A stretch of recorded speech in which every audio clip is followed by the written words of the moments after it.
Hari ini kita akan belajar subtopik yang keempat, iaitu teselasi. Okey, so untuk kemahiran yang pertama adalah menjelaskan maksud teselasi. Teselasi ni dia merupakan pola. Okey, pola di mana bentuk berulang.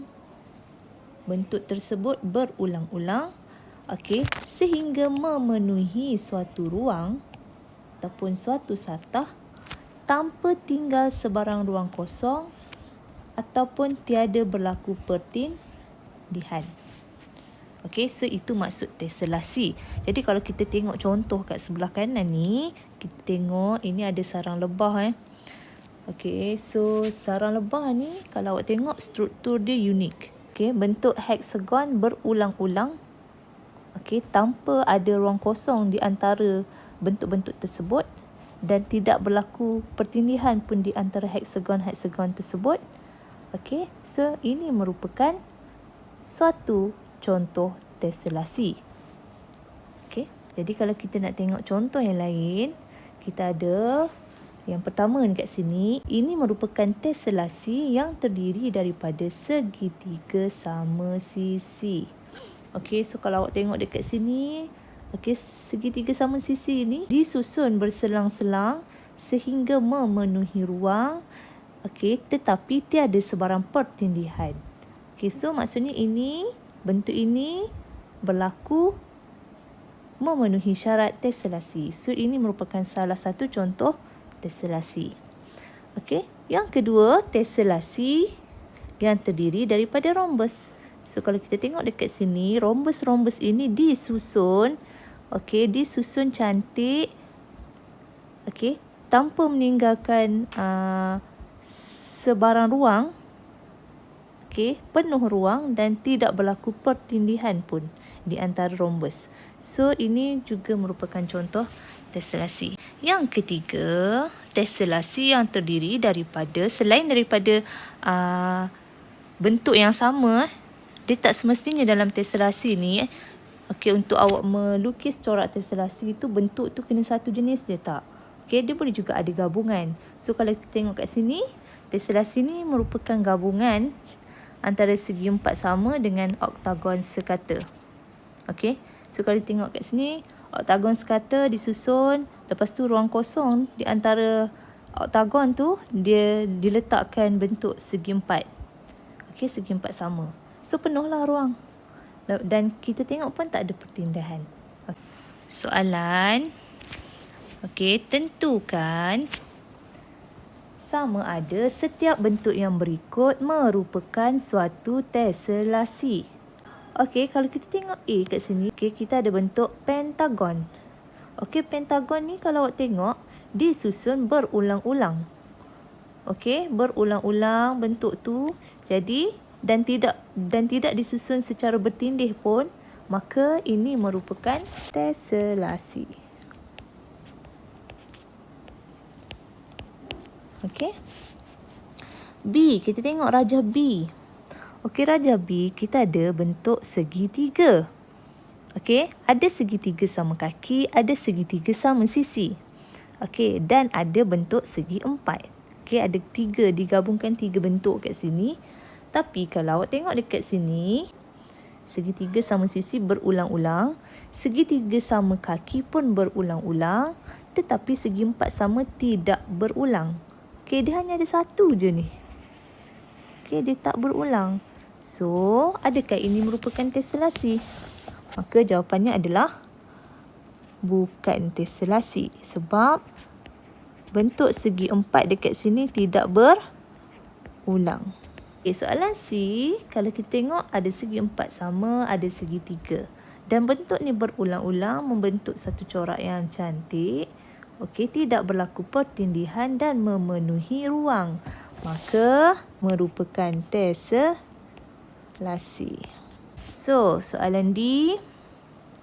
Soalan D juga kalau kita tengok bentuk, okey, bentuk ini sama dan berulang-ulang. Okey. Jadi soalan D juga merupakan teselasi. Okey. Okey. Seterusnya adalah kemahiran mereka bentuk testelasi. So dekat sini cikgu terus bincangkan kepada contoh yang seterusnya. So kalau kita tengok contoh kat sini. Okey, rajah di bawah menunjukkan suatu bentuk testelasi yang terdiri daripada segitiga sama sisi. Okey, segitiga sama sisi yang dihasilkan dengan transformasi isometri. Okey. So dia cakap dekat sini segitiga ni membentuk suatu testelasi, okey, di mana dia menggunakan transformasi isometri dekat sini. So apa yang awak perlu buat adalah kita perlu menyatakan, kita nak nyatakan transformasi yang terlibat, okey, dalam menghasilkan testelasi di bawah. Okey, jadi kita tengok dekat rajah sini. Okey, ni bentuk segitiga tu. Okey. So, okey, nyatakan transformasi yang terlibat untuk menghasilkan A. Bentuk Q daripada bentuk P. Kalau tengok sini, ini adalah bentuk Q. So, dia pergi daripada P. Okey, so P ni kita kata dia adalah objek. Okey, objek dan membentuk Q ke sana. So, kalau kita tengok dekat sini, okey, daripada P pergi ke Q, kita tengok sini pun dia ada satu garisan kan. So garisan di sini seolah-olah merupakan paksi pantulan. Jadi kita boleh kata Q tu ialah image bagi P di bawah. Okey, yang pertama kita boleh cakap kat dia, okey, di bawah pantulan pada garis BC. Nampak ni? Ni B, ni C kan? Okay, so maksudnya dia merupakan pantulan pada garis BC. Okey, itu yang pertama. So dia tak semestinya satu. Okey, banyak. Kita boleh tengok lah. Kita tengok pada keadaan tu. Okey, ataupun kalau kita tengok, dia boleh juga jadi putaran. Okey, putaran Contoh, kalau kita tengok, cikgu nak ambil. Okey. Okey. So kalau kita tengok, cikgu ambil satu garisan Katalah cikgu ambil garisan ni. Garisan dekat P. Sebab ini adalah cikgu ambil sisi pada P. Sebab P adalah objek membentuk image Q. So, sisi biru cikgu ni, bila cikgu putar, dia akan pergi ke sini. Okey. Okey. So, dia dah berputar daripada sini, dia putar pergi ke arah sana. Okey. So, awak tengok sisi biru cikgu putar pergi ke sisi hijau. Berapa darjah putaran dia? Okey. So, putarannya dah jadi putaran. Kita tengoklah sudut ni. Sudut 60. Dia putar 60 darjah. So, putaran 60 darjah. Okey. Ke mana? Ikut arah jam. Pada pusat, kita tengok pusat dekat sini adalah titik B. So, pada pusat B. Okey. Boleh So, maksudnya dia ada dua. Kat sini kalau ikut kes ini, soalan ini dia boleh jadi dua transformasi yang berlaku daripada P menjadi image Q. Pertama pantulan, yang kedua dia jadi putaran. Okey. So, yang tu yang pertama. Yang kedua, kita tengok soalan dia kata nyatakan transformasi menghasilkan bentuk R. Okey, bentuk R. So, maksud R image daripada bentuk Q. So, kita tengok Q adalah objek. Okey, so untuk kes yang kedua, Q merupakan objek, R merupakan image. Okey, so daripada Q menjadi R ke sini. Okey, so kalau kita tengok, dia boleh jadi yang pertama. Simple, yang paling simple dia kita ambil pantulan ni. Ini garisan ni. Okey, dia boleh pantul. Q tu pantul pada garis BD. So, membentuklah image R tu. So, pantulan pada garis BD. Yang tu yang pertama. So kita tengok yang kedua, selain daripada pantulan, okey, dia juga boleh jadi putaran. Okey, putaran di mana? Okey, kalau cikgu ambil D ni sebagai pusat, okey, ni pusat putaran cikgu. Okey, so cikgu ambil satu sisi pada Q, katalah cikgu ambil sisi ini. Okey, cikgu ambil sisi ni. Okey, so sisi ini bila cikgu putarkan, nak pergi ke R, dia akan putar kot sini. Lawan arah jam. Okey. So putar lawan arah jam dan dia akan jatuh. Okey. Sisi warna purple cikgu bila putar dia akan jatuh dekat sebelah sini. Okey.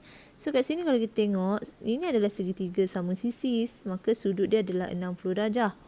Jadi, dia merupakan putaran 60 darjah. Okey, lawan arah jam pada pusat D. Okey. Atau boleh juga kalau kata cikgu tak nak ambil D tu sebagai pusat, cikgu ambil B ni sebagai pusat. Okey, so bila cikgu ambil B sebagai pusat putaran, katalah sekarang garisan cikgu, sisi cikgu ambil sisi dekat Q ni yang ini. Okey. So bila cikgu putar, sisi ni putar ke sini. Okey. So putar ke sana, jadi putaran tu adalah ikut arah jam dan dia dah jatuh kat sini. Okey. So boleh juga jadi putaran berapa darjah? 60 darjah ikut arah jam. Okey. Pada pusat. Okey, pusat dia lain. Pusat dia adalah pusat B.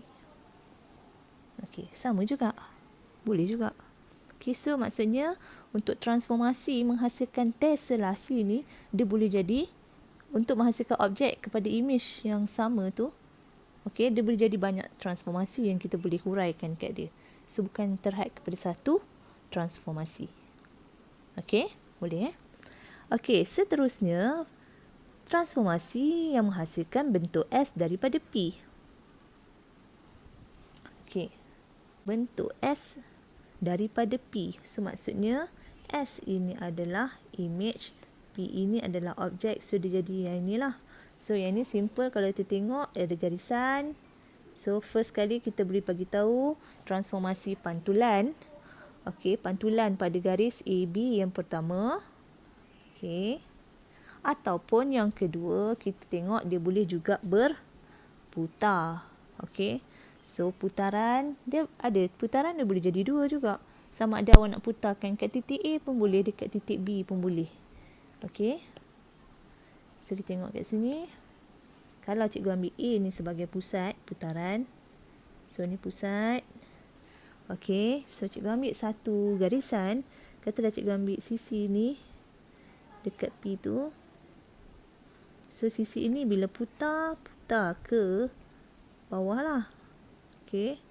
Seputar ke sini ni adalah ikut arah jam dan dia akan jatuh pada sisi sini. Jatuh kat sini.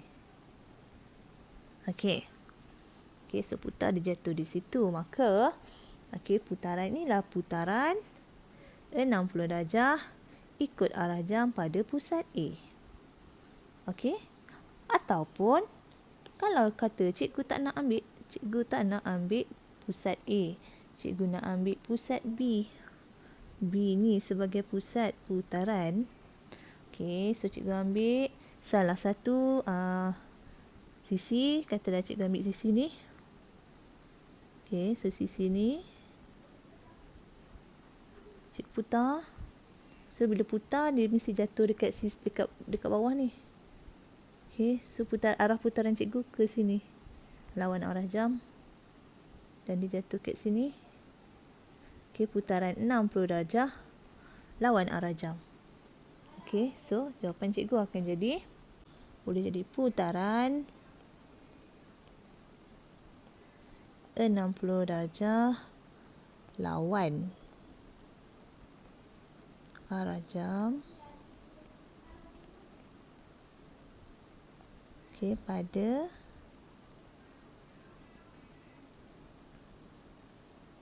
pada pusat B. Okey.